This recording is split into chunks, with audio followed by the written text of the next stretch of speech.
কঙ্কালীতলা গ্রাম পঞ্চায়েতের উপপ্রধানের বাড়ি লক্ষ্য করে বোমা হামলার অভিযোগে চাঞ্চল্য ছড়িয়েছে। শনিবার রাতে ঘটে যাওয়া এই ঘটনায় এলাকাবাসীর মধ্যে তীব্র আতঙ্কের সৃষ্টি হয়েছে। স্থানীয় সূত্রে জানা গেছে, একদল দুষ্কৃতী উপপ্রধানের বাড়ির দিকে ধারাবাহিকভাবে বোমা ছোড়ে। বিস্ফোরণের শব্দে গোটা এলাকা কেঁপে ওঠে।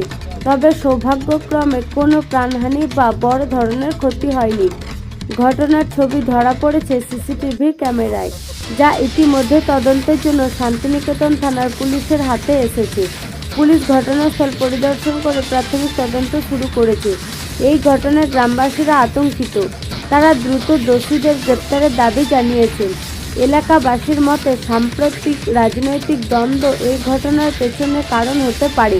শান্তিনিকেতন থানার পুলিশ জানিয়েছে, সিসিটিভি ফুটেজের ভিত্তিতে দুষ্কৃতীদের শনাক্ত করার চেষ্টা চলছে। অভিযুক্তদের গ্রেপ্তারের অভিযোগ চলছে।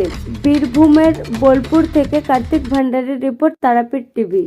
হয়েছিল বলতে গেলে আমি জেলা তৃণমূল কংগ্রেস কার্যালয়ে ছিলাম ওখানে। তারপর 8টার দিকে আমি যাই, আমাদের কালকে নেতাজি সুভাষ কাপের খেলার উদ্বোধন আছে, মাঠে গেছিলাম, স্টেডিয়াম মাঠে। আমার ঘরে হঠাৎ আমার কাছে 8টা 21 নাগাদ ফোন আসে যে গেটের সামনের বিশাল আওয়াজ হলো।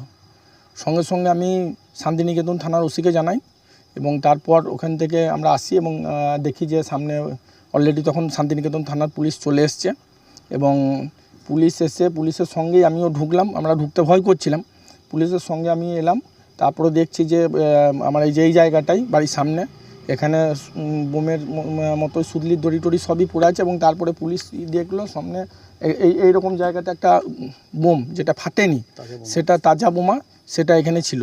এবং পরবর্তীকালে আমার ভাগ্নেকে দিয়ে আমি সিসি ক্যামেরার ফুটেজগুলো দেখলাম, যেহেতু আমার এখানে ক্যামেরা লাগানো আছে, তো সেখানে দেখা যাচ্ছে 8টা 17 সময় এখানে একটা ব্লাস্ট হয়েছে। কদিন আগে পুলিশকে অভিযোগ করেছিলেন, আপনার প্রাণহানির আশঙ্কা জানিয়েছিলেন। হ্যাঁ, তারপরে এরকম বোমাবাজি, কতটা আতঙ্কে আছেন? প্রচণ্ড আতঙ্কে আছি, প্রাণ সংশয় একদম পুরোপুরি।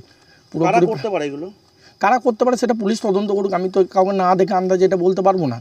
এখানে ক্যামেরার ফুটেজ এবং বোম টোম যা ছিল, আপনাদের সংবাদ মাধ্যমে তো ছবি উঠেছে এবং শান্তিনিকেতন থানার পুলিশ এসছেন, তারা তদন্ত করছেন পুরো বিষয়টা। আমি সম্পূর্ণ প্রাণ সংশয় আছি, এই জন্য আমি পুলিশ তদন্ত করুক। এবং আমার তো মনে হচ্ছে ঘর থেকে বেরোনোই যাবে না, প্রচণ্ড নিরাপত্তার অভাব বোধ করছি। তৃণমূল করছেন বলে কি আপনার বাড়িতে বোমা মারছে?